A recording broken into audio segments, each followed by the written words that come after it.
Good morning, friends. Good morning, everybody. And thank you for joining us from wherever you are. We love to hear from you, Lou and I, when you write to me and ask your questions or say where you're from, especially. Mhm. And I particularly enjoy hearing where people are from all over the world.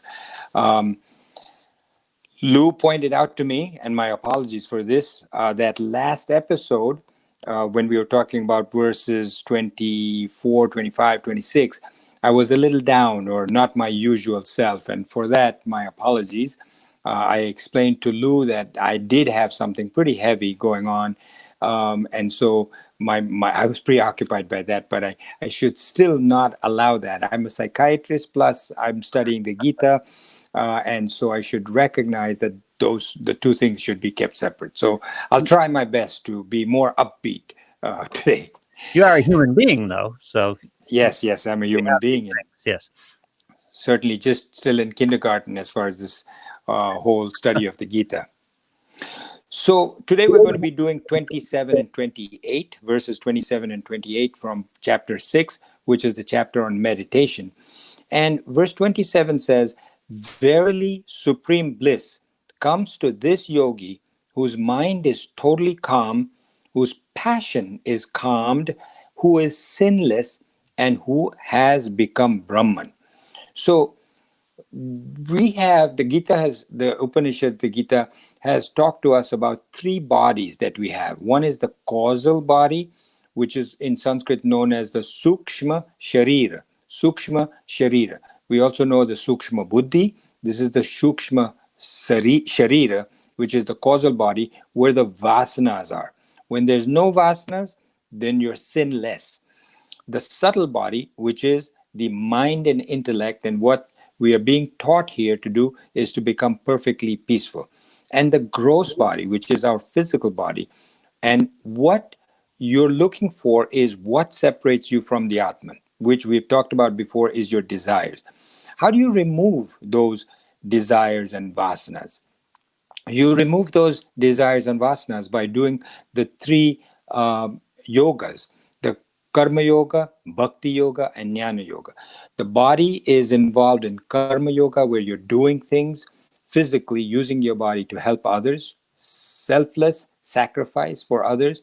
Bhakti yoga is where your mind is giving its devotion and emotions to a higher power, to God. And jnana yoga is what you're doing now, getting the knowledge of this. Each one of us has a little bit more or less of the three components to you.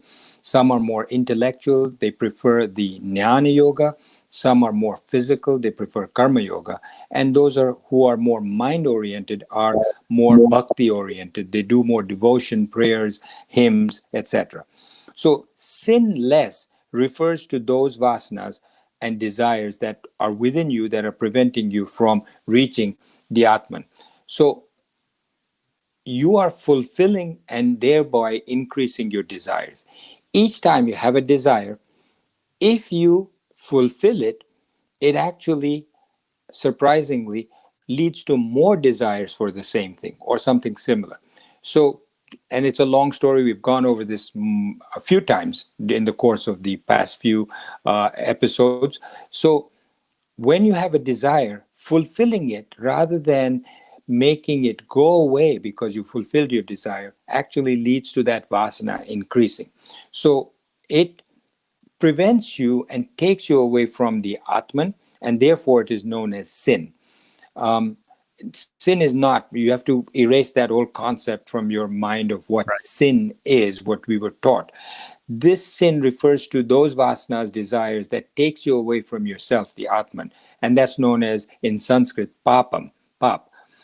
Vasanas and desires block you from the Atman. So those of you who don't know the Ramayana, I'm going to briefly tell you. The Ramayana is very, very ancient tale, just even more ancient than the Mahabharata. And it talks of Ram being married to Sita, and Ram's brother, younger brother, Lakshman, are banished from their beautiful palace where Ram was to be coronated the king, and banished for 14 years by their king by their father because of a boon that the stepmother asked for so that her son could get on the throne. Mhm. And he goes into the forest, and Sita represents you and I, the average person. They're living in a small little hut, barefooted, just with loincloths around them, staying in the forest. And Sita sees, so there's a demon, a 10-headed demon, whose name is Ravan. Now, many of you have gone to Thai restaurants, right, Lou? Have you ever been to Yeah. a Thai restaurant? So Yep. if you look in the Thai restaurants, if you look at the motifs on the menu or around, you'll see that there are two men with pointed crowns on top of their head with bows and arrows, and a woman Yep. walking beside them. That is the Indian story of Ramayana, which the Thai people follow quite a bit. And it's in a lot of Thai restaurants. You'll see that this Ramayana is there, Ram, Lakshman, and Sita. So they are, the Sita represents you and I. Ram, who is the God in Ramayana, represents our Atman. And as long as the individual who is Sita is fixated, her mind is fixated on Ram, on the Atman, she is at perfect peace. But Right. when desire comes in the way, then everything goes helter skelter. So Ravan, the demon, the 10-headed demon, represents desires, and he wants to kidnap Sita because she's so beautiful and he's obsessed with her, and take her to his kingdom, which was at that time Ceylon, which is now Sri Lanka. That's his whole kingdom. So he comes in the form of a deer. He's a beautiful golden deer, and he just fleetingly runs across her sight of vision. And Sita says, "Oh my goodness, what a beautiful deer!" And she says to Ram, "I want that deer." And Ram says, "Look, it's just a fleeting thing. A fleeting golden deer just went by. It's just a figment of your imagination. Let it go." And she Yep. says, "No, I insist you get it." So he says, "All right, but there's great danger here. You don't know about it, but I will go since you insist. But I will draw a line in the sand. Do not step over this line, otherwise bad things will happen." And he goes off looking for the deer. And next thing you know, he leaves Lakshman, his younger brother, in charge of his wife, and says, "You protect her because there's danger around." And he says, "Don't worry, brother, I will take care of Sita, mother Sita." Yep. And Ram goes to get the deer. Next thing you know, the deer changes into the form of a sage, a hermit, and comes and stands on this side of the line and says to Sita, "Please give me some food." And she says, "Here." And she reaches across. He says, "No, come outside. Come over the line and give Yeah. it to me. I'm a sage. I'm not a beggar. I'm not going to come in and have you throw food at me. You come like a decent person, come across the line and feed it to me." And Right. she says, "I can't. I'm not allowed to step over this line." And Ravan, the demon, says, "Oh, come on, you're insulting me now. And you can't insult a hermit or a sage, or bad things will happen to you." So she thinks about it and she says, "I guess I could disobey my husband. I could step across this line." The minute she steps across the line, Ravan takes on his usual form, the 10-headed demon, grabs her, and flies off with her to Ceylon. And then the rest of the Mahabharata, the Ramayana, is follows. It's a many symbolic kind of explanation. So what that really means is that for a moment, Sita took her mind off of the Atman Right. and focused it on her desires, which were fleeting. They're golden, but they're fleeting, like the deer. And when the desires, the 10-headed demon represents the 10 sense organs and the 5 sense organs and the 5 organs of action. That's the 10. And that when Ravan, the demon, devil, comes in the form of these 10, 5 sense of organs and 5 organs of action, that you're essentially powerless, even though your sense tells you, "Don't step across this line, don't do this, don't play Right. with this money," or whatever it is that you're tempted to. You tend to step across the line, and then the demon gets you. Your 5 sense organs just take over completely, and you're blinded, and it just carries you away and you have no control until you get back into touch with your Atman. So basically, that's what this symbolic story of, this is just one out of thousands of stories in the Ramayana, Right. but that's what it refers to with us, that when the mind is fixed on the Atman, it becomes very still. All its chanchala and astira go away. This restlessness and constant movement goes away. It's deeply peaceful. All the rajas, desire to do more and more and more, goes away, and the negative emotions, anger, jealousy, greed, etc., are calmed down. There's a word called shant rajas. This yogi has become a brahma bhoot, which is, brahma means big, infinite. He has become a brahma bhoot. He's become infinite, big.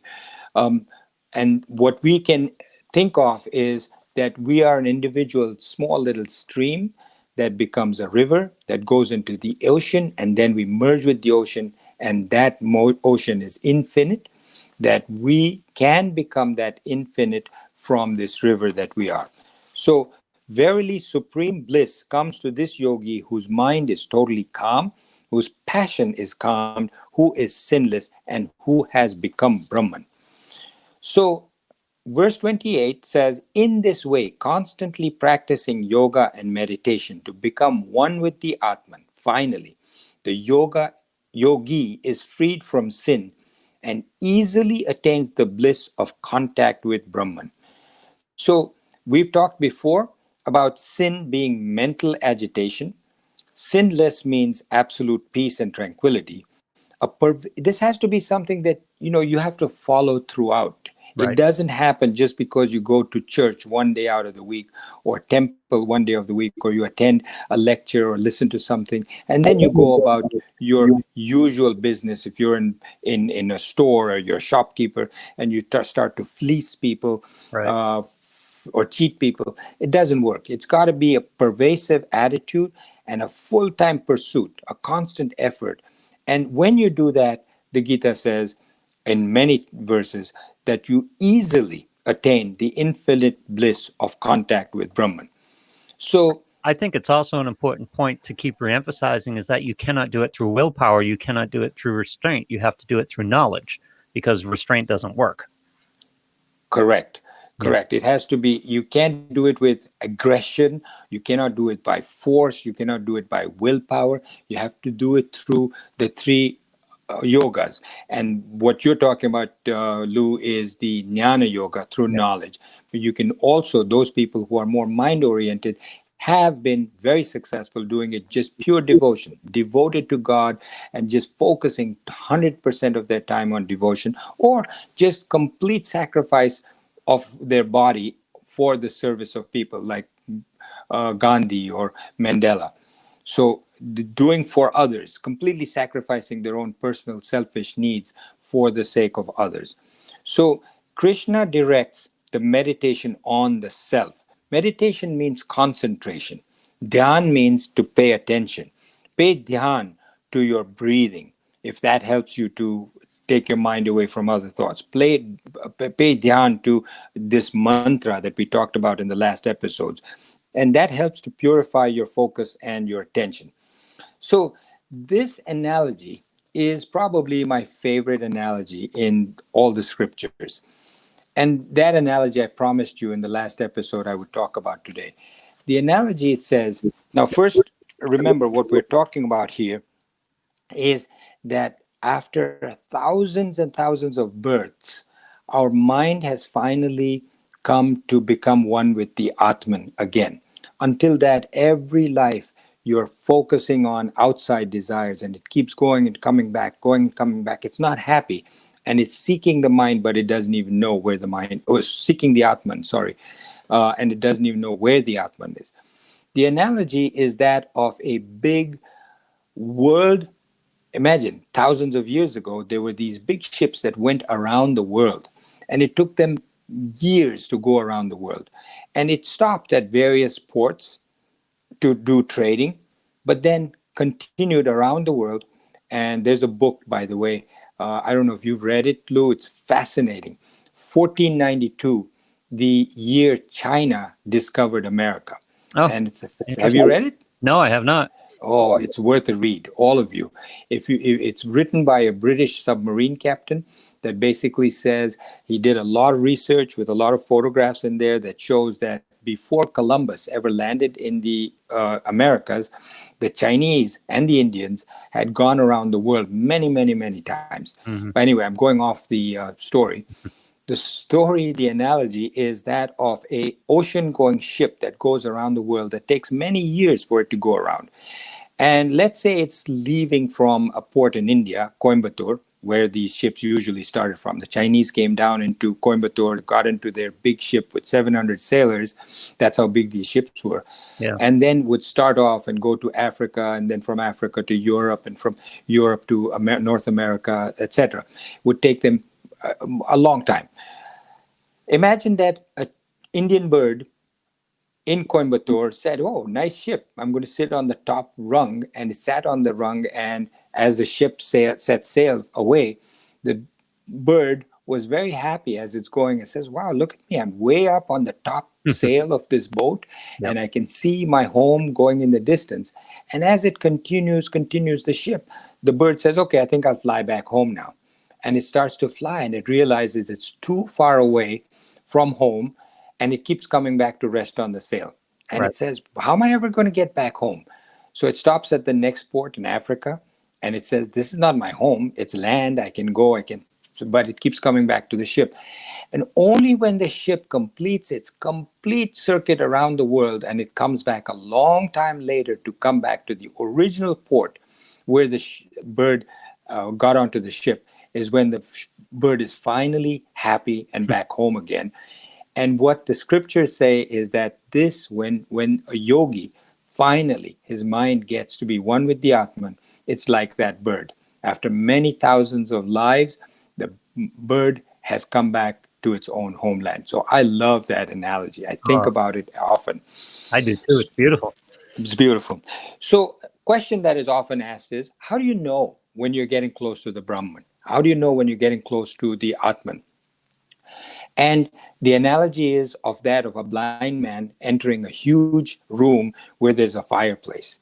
And you don't need anybody to direct you. It's if the room is cold and there's a fireplace, you are automatically pulled towards that fireplace from the heat that comes from it. So similarly, as you go in, the analogy is that of a cylinder that's nicely, smoothly, rust-free and oiled, going into its adequate aperture where it goes. It just goes in very smoothly without any directions, as a blind man would go towards a fire in a cold room. You don't need anything. So I hope, friends, you enjoyed this. And I hope you will write to us with your comments and questions. And we look forward to hearing from you again. Take care.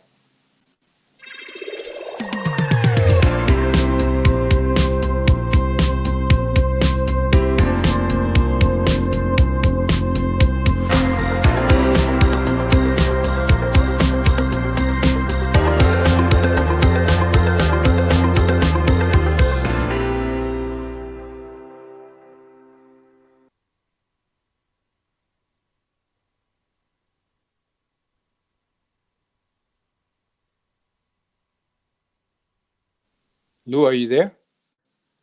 Can you hear me? Uh, Hello? Lou?